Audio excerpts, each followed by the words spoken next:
Some what if stories are silly, but most of them actually seem to be created so we can explore much darker worlds where our superheroes' stories don't actually have such a nice ending, where defeat comes with consequences. Welcome back, Nerd Squad. It's me, Amanda. Today we'll be counting down the top 10 darkest Marvel what if stories. What are some of your favorites? Number 10. What if Daredevil killed the Kingpin? That's exactly what happened in issue number 2 of the 1989 series. Following the events of Born Again in this alternate reality, Matt Murdock loses his mind, driven insane as a result of being tormented by Wilson Fisk, which honestly makes sense to me. I know I would be driven insane if all of that stuff happened to me. This causes Matt to take the fight directly to Kingpin, who he simply takes out by shooting him. After this detail is exposed, everyone is basically on his trail, including Punisher and Spider-Man. When Matt goes to beg for Richard Fisk, Wilson's son's, forgiveness, even Hobgoblin gets involved in this fray. While Matt ultimately dies in the fight protecting Richard from Hobgoblin, Richard, in an unexpected twist, ends up carrying on the Daredevil legacy. Which I guess shouldn't be too unexpected if you know about, 2099, where it's kind of what happens in 2099. And friends, before we move on to our next spot on this list, if you love what we do here at Top 10 Nerd, why don't you show us you love us by clicking that subscribe button. Number 9. What if Spider-Man had joined the Fantastic Four? Now, you'd think this would actually be one of the happier what if stories, considering when Spider-Man started out, this was actually like one of his dreams to join the FF team, but he was denied it. However, in this universe, they do decide to allow Spider-Man to join them, making his dreams come true, but it actually ends up worse than if they just refused him like they did in the main continuity. I also think that this first issue of What If is pretty important as it really sets the tone for what these hypothetical comic stories could be, a look into a much darker reality where not everything goes according to plan. But we don't have to really deal with the consequences long term because, these stories are like windows into other more distant worlds, so they don't affect our main world. We can kind of just see like, I wonder what that world would be like. Terrible? Yep. In issue number 1 of the first volume of What If, Spider-Man ends up joining the Fantastic Four team, which I believe they renamed themselves to the Fantastic Five. Still has a pretty good ring to it actually. When Susan Storm actually makes the suggestion that, maybe letting him join wouldn't be such a bad idea, so Sue is actually the one that kind of gets him on the team ultimately here. But in the end, this results in her feeling often left out, shunted from this team as a result of Spider-Man's impressive presence. He just completely outdoes Sue, so she feels pretty left out. This causes her in the end to choose to remain with Namor, ultimately leaving the Fantastic Five team, something for which Spider-Man blames himself and which leaves a massive hole in the team and a massive hole in Reed's heart. Number 8. What if Spider-Man became a murderer? This is maybe the brightest of the darkest what if stories that I have on this list, but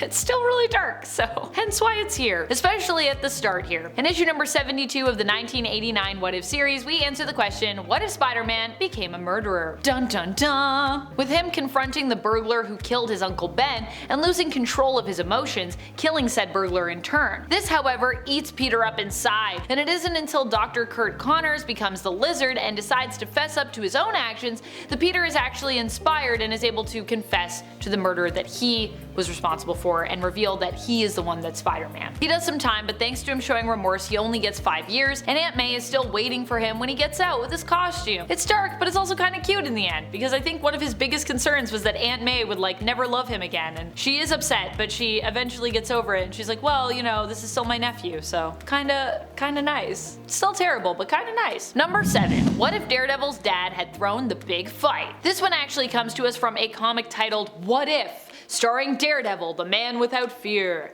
But the question posed in the intro is, what if Daredevil's dad had thrown the big fight? Which is that's why I named the point that. It might not seem as dark as some other tales in the what if category, but the intro literally also poses the question in this issue. What if we shed a little light on the dark side of the Marvel Universe? And the story definitely delivers there, I would say. Here, Matt's dad takes the dive for his son and earns the money needed to send him to law school. Sounds pretty good. There, Matt meets Elektra. Also sounds pretty good. The two have a love affair that ends when her father is killed and they're both unable to save him together. Okay, it's starting to turn kinda dark. She leaves and Matt is then forced to deal with his own family tragedy as his father ends up in the hospital after a hit in a fight leaves him comatose.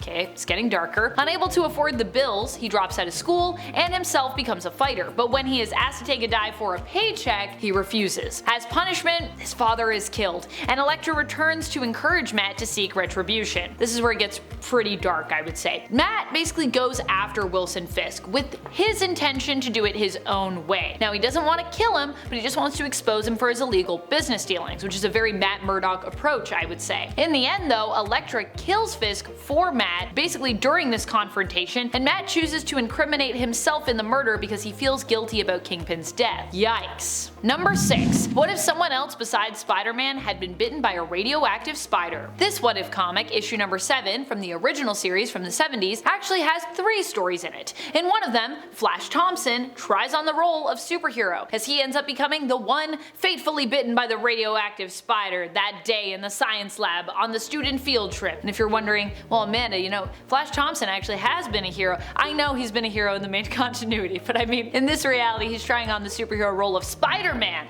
He becomes Spider-Man and does his best to be a great hero, but actually dies during his attempt to be one. Sad. He fights the Vulture, and it's during a battle in the sky where the Vulture successfully manages to kick Flash off of him that Flash's Spider-Man falls to the ground. Unable to find much in the way of cushion or slowing his descent, the fall does him in, and Peter Parker finds Spider-Man in the alleyway, unmasking him to recognize the face of Flash Thompson, the ire of his high school experience. Now acknowledging the fact that Flash was Spider-Man though, Peter seems to forget all about this as he actually mourns the loss of Thompson, which makes it even more sad. Number 5. What if the alien costume had possessed Spider-Man? One of my personal favorites and definitely a dark story. This one involves Spider-Man being fully overtaken by his black suit after Reed attempts to remove it. In the end, Peter is drained of his life energy by the suit, which does inevitably leave him. Prematurely aged by this process, he ends up dying of old age, with Black Cat being the one to get revenge for Peter by killing the symbiote for good. It also features a very sad scene between May and old Peter, who poses as a colleague of Peter's from the Daily Bugle and basically comes to tell Aunt May before he dies how much Peter loved her. This sad and tragic what-if tale